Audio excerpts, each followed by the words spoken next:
Бәріңе сәлем. Бұл Лео фильмс арнасы. Бүгін мен 2022 жылы шыққан «Вышка» деп аталатын триллер жанрындағы фильмі туралы айтатын боламын.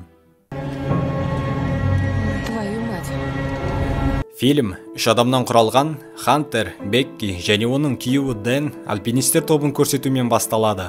Кенеттен Дэн Бекки мен Хантердің көзінше құздан құлап қайтыс болады. Арадан 51 апта өтеді. Бекки күн сайын ол жайында ойлап, оның дауыс жазбаларын тыңдайды. Бір күні оның әкесі Джеймс оған ары қарай өмір сүру керек екенін түсіндіруге тырысады. Әкесінің бұл әңгімесі ұнамайды және оны өз жайына қалдыруды сұрайды. Бекки өзіне қол жұмсауға бір сәт қалғанда, үйге оның құрбысы Хантер келеді. Ол Дэннің күлін шашырата алатын, осыдан 6 сағаттық жерде орналасқан телемұнараға көтерілу үшін шұғыл серіктес қажет екенін айтады. Бекки қолынан келмейтінін айтады. Таңертең қыз келісімін беріп, екеуі өз сапарларын бастайды. Кешкісін олар тамақтануға тоқтайды. Әңгіме барысында Хантер ол жерде керемет видео түсіретінін және ол көп лайк жинайтынын айтады. Телемұнара ұзақ жылдар бойы қараусыз қалған және қыс мезгілінде бұзылуға кетеді. Келесі күні таңертең Хантер видеосын түсіріп бастайды. Онда ол осы мұнара туралы ақпарат береді. Оның биіктігі 600 метрден асады және екеуі оның ең биік нүктесіне көтерілгісі келетіндерін айтады. Олар жақындаған кезде мұнараға өтудің жабық екенін көреді. Сол себептен енді оларға жаяу жүруге тура келеді. Оларда аздап су қоры бар, өйткені олар түске дейін үйлеріне қайтамыз деп болжайды. Көтерілу процесі бірнеше кезеңнен тұрады. Алдыменен болат жақтаудың ішімен 550 метр, содан кейін сыртқы баспалдақпен 60 метр жоғары көтерілуі керек. Беккидің қолы дірілдеп, қолынан келмейтінін айтады, бірақ Хантер оны көндіреді. Осылайша екеуі шіріген баспалдақпен жоғары көтеріле бастайды. Тіпті сыртқы бекітпелердің бірте-бірте істен шыға бастағанын көреміз. Кенеттен қоршау сынып кетеді, бірақ Бекки ұстап қалады. Олар жарты жолда Эйфель мұнарасымен бірдей биіктікте, яғни 300 метрде қысқа үзіліс жасайды. Ол жерден қала алақандағыдай көрінетінін айтады. Біраз уақыттан кейін олар бірінші кезеңнен өтеді. Бірақ Бекки биіктіктен қорқа бастайды. Хантердің тоқтаусыз көтеріліп жатқанын көріп, артынан қалмауды шешеді.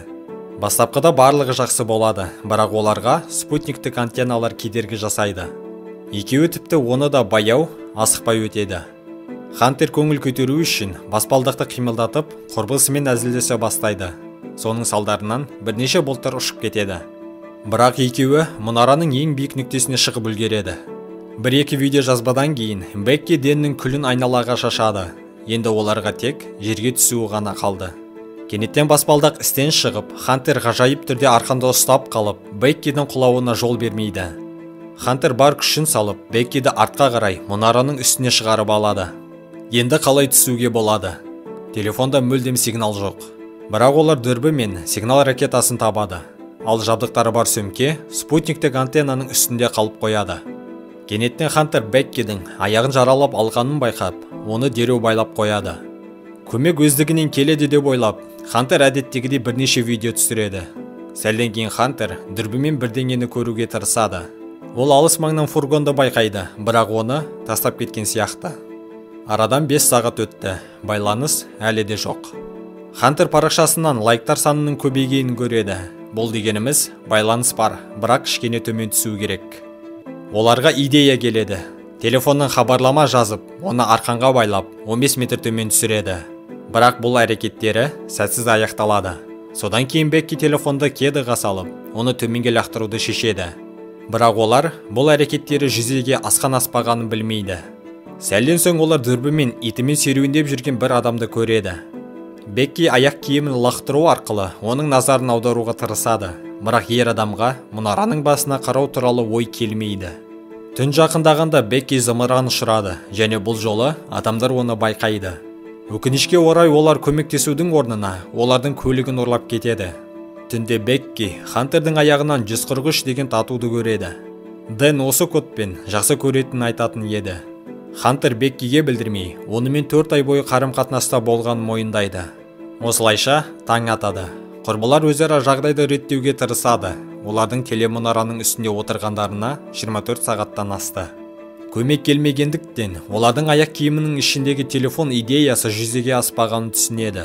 Бірақ оларға су мен квадрокопта жатқан сөмкені алу идеясы келеді. Бұл үшін тәуекелге барып, бірнеше метр төмен түсулері керек. Хантер бірден төменге түсіп, антеннаға жетеді. Өкінішке орай, қолы сөмкеге жетпейді. Сондықтан Хантер тіреу үшін алып, антеннаның үстіне секіреді. Бірінші кезекте ол суды ішеді, ал енді шыңға қалай көтерілуге болады. Оған идея келеді. Хантер селфи таяқшасын пайдаланып, оны арқанға іліп, артынан өзі секіреді. Шыңға 1-2 метр қалғанда, Хантер абайсызда сырғанап кетеді. Қыз арқанның көмегімен аман қалады, бірақ қолын жарақаттап алады. Жарақатына байланысты, Бекки жалғыз өзі Хантерді артқа көтеруге мәжбүр болады. Содан кейін Бекки чектің артына хабарлама жазып, оны квадрокоптерге байлайды. Ол қонақ үйге ұшып баруы керек, бірақ бұл уақытта квадрокоптердің батареясы таусыла бастайды. Сондықтан бұл идеялары да жүзеге аспайды. Олар телефонды квадрокоптерге байлап, байланыс ұстайтын жерге дейін түсіре алатын еді. Бірақ Women. Түнде Бекки Хантердің жоғалып кеткеніне таң қалады. Бұл жай ғана қорқынышты түс екен. Таңға жақын оларға квадрокоптерді қуаттау үшін шамға көтерілу идеясы келеді. Бекки мұнараның үстіне шығады, бірақ ол ток байланысына жетпейді. Содан кейін ол сақинаны қуат жолағы ретінде пайдаланады және бұл әрекеті жүзеге асады. Енді тек зарядтауды күту ғана қалған сияқты, бірақ жыртқыш құстар келіп, қызды шоқи бастайды. Салдарынан сөмке төменге құлап кетеді, ал Хантер оны көзбен шығарып салады. Дронның заряды 3 таяқшаға жетеді. Енді оларға таңғы сағат 10-ды күту керек. Өткені қонақ үйде осы уақытта ең көп адам болады. Екеуінде барлығы жақсы басталады. Дрон байланысын жоғалтпайды және қонақ үйге жақындаған сәтте оны жүк көлігі соғып кетеді. Ал жүргізуші болса, дронға мән бермей кетіп қалады. Бұл қыздардың соңғы үміті еді. Кешке қарай дауыл оларға қарай қозғала бастайды. Беккидің күші таусылып, ара қарай күресе алмайтынын айтады. Осы сәтте Хантер өзінің тірі емес екендігін айтады.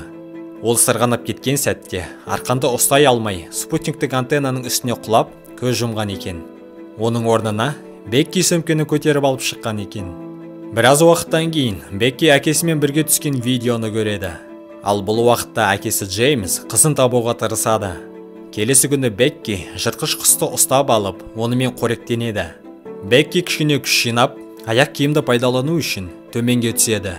Бірақ бұл жолы Хантердің ішіне салады. Түнге таман Джеймс мұнараға қарай жолға шығады. Онда Хантердің денесін қоршап тұрған құтқарушылар тобын көреді. Джеймс бұл Беккидің денесі деп ойлайды. Бірақ оның қорқынышы бекер болды. Өйткені құтқарушылар Беккиді құтқарып алған еді. Әкесі қызын құшақтайды және фильм осы нотада аяқталады. Достар, видеоны қарағандарың үшін үлкен рахмет. Бұл фильм туралы ойларыңызды комментарийге жазып, арнаға тіркелуді ұмытпаңыздар.